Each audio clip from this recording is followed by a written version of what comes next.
Video শুরুতেই আমার সব ভিউয়ার্সদের আমি জানাই শুভ মহালয়া আর শারদীয়ার প্রীতি শুভেচ্ছা ও অভিনন্দন। অন্যবারের তুলনায় এবারের দুর্গাপুজো কিন্তু একটু হলেও আলাদা। মহাষ্টমী আর মহানবমী এবছরে একদিনে পড়েছে। তাছাড়াও পঞ্চমী এবং ষষ্ঠীতে আছে বৃষ্টির পূর্বাভাস।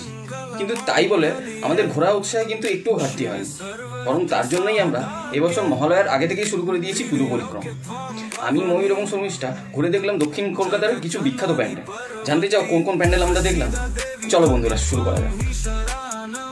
প্রথমেই বলে রাখি বন্ধুরা, বেশিরভাগ মণ্ডপেই কিন্তু প্যান্ডেল তৈরির কাজ আর প্রতিমা সাজানোর কাজ এখন অসম্পূর্ণই রয়েছে, যদিও কাজ কিন্তু খুব জোর কদমে এগোচ্ছে এবং বেশিরভাগ মণ্ডপেই মা দুর্গার প্রতিমা কিন্তু এসে গেছে। এইটা পুরো লাইট জ্বলে এই পুরো রাস্তাটা এদিকে।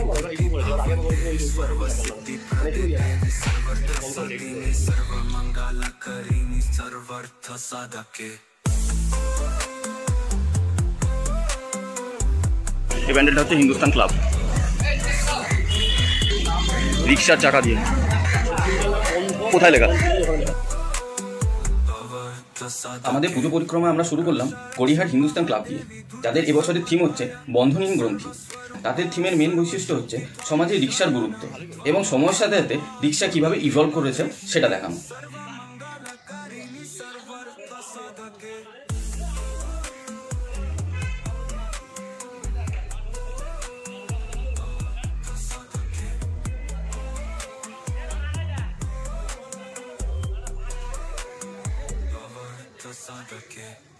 এটা হচ্ছে সিঙ্গি পার্কের পুজো। সামনে আমার স্কুল ছিল, এখন স্কুলের নামটা বল। লিসে।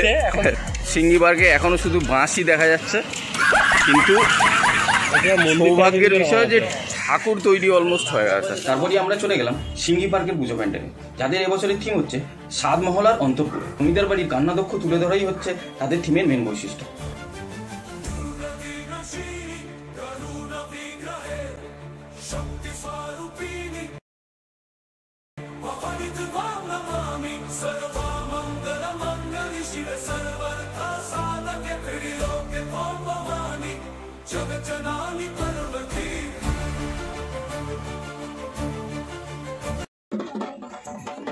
এখানে একটা কথা বলে রাখি, তোমরা হয়তো সবাই খেয়াল করেছো যে লাস্ট কিছু বছরে ঢাকিদের সংখ্যা কিন্তু দিনের পর দিন কমে যাচ্ছে। এই ঢাক বাজানোর পেশায় টাকা খুব কম হয়, তারা কিন্তু আস্তে আস্তে এই ঢাক বাজানো ছেড়ে দিচ্ছে। তো হয়তো দেখা যাবে নেক্সট কিছু বছরের মধ্যে এই ঢাকিরা কিন্তু একদম বিলুপ্ত হবে। আবার প্রত্যেক বছরের মতো এবার আমরা চলে এলাম একডালিয়া এভারগ্রিন প্যান্ডেল। এবারে একডালিয়া এভারগ্রিনের মেন থিম হচ্ছে জগন্নাথ দেবের মন্দির।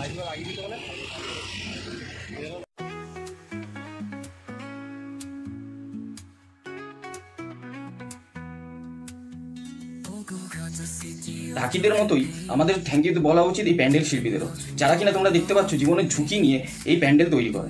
আমাদের 5 মিনিটের বিনোদনের জন্য এরা সারা বছর কিন্তু এরকমভাবেই ঝুঁকি নিয়ে প্যান্ডেল তৈরি করে।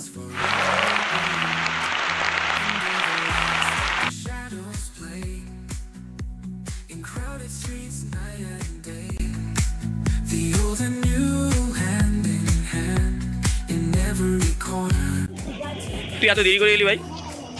আচ্ছা তুই ঝুলিয়ে দিলি না, আর বলবো না ভাগ। এরপরে শর্মিষ্ঠা আমাদের পুজো পরিক্রমা জয়েন করে এবং আমরা তিনজনে চলে যাই হিন্দুস্তান পার্ক সার্বজনীনের প্যান্ডেল দেখতে।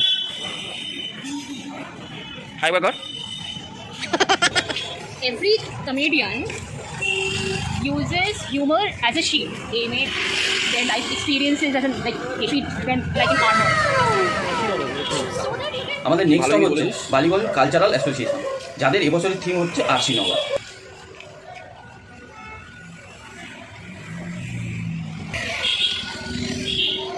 চল ভাই আরসি নগরে ঢুকি।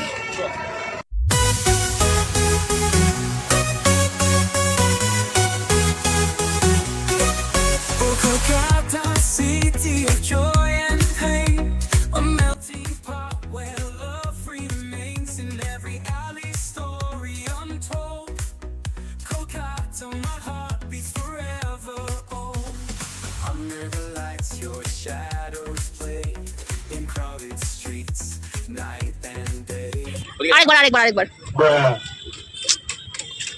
হয়ে গেছে। হ্যাঁ স্টার্ট। হ্যাঁ 7 সেকেন্ড।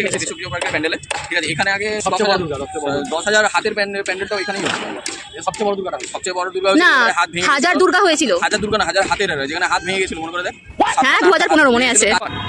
আমরা এখন দেশপ্রিয় পার্কে, আকাশের তলায়, আকাশের কাছে। এরপর আমরা চলে চলে যাই দেশপ্রিয় পার্ক। সেই দেশপ্রিয় পার্ক যে কিনা সব থেকে বড় দুর্গা মূর্তির জন্য বিখ্যাত। শুধু সব থেকে বড় দুর্গা মূর্তি নয়, এখানে হাজার হাতের দুর্গা এবং এক টুকরো গুজরাট এরকম অনেক থিমের প্যান্ডেলই হয়েছে। দেশপ্রিয় পার্ক দুর্গা পুজোর মেন থিম হচ্ছে এবার ভুবনেশ্বর। আমাদের এই প্রি পুজো পরিক্রমা শেষ করি আমরা ত্রিধারা সম্মেলনীর প্যান্ডেল নিয়ে।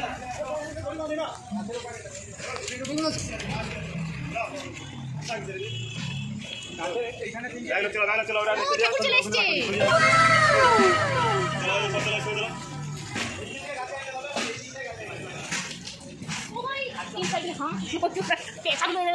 বেরিয়ে যাচ্ছে। কিরকম ভাবে বেরিয়েছে ভাই?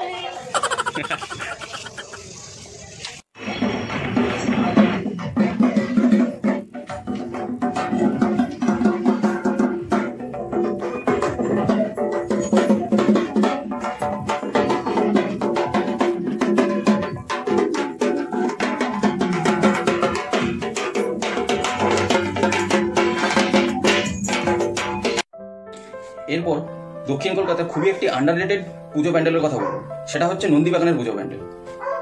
কেন নন্দীবাগানকে আন্ডাররেটেড বলছি তা আপনারা এর পুরনো কিছু প্যান্ডেলের ছবি সার্চ করলেই বুঝতে পারবেন। এবছর নন্দীবাগানের পুজোর থিম হচ্ছে স্বপ্ন ও বিশ্বাস।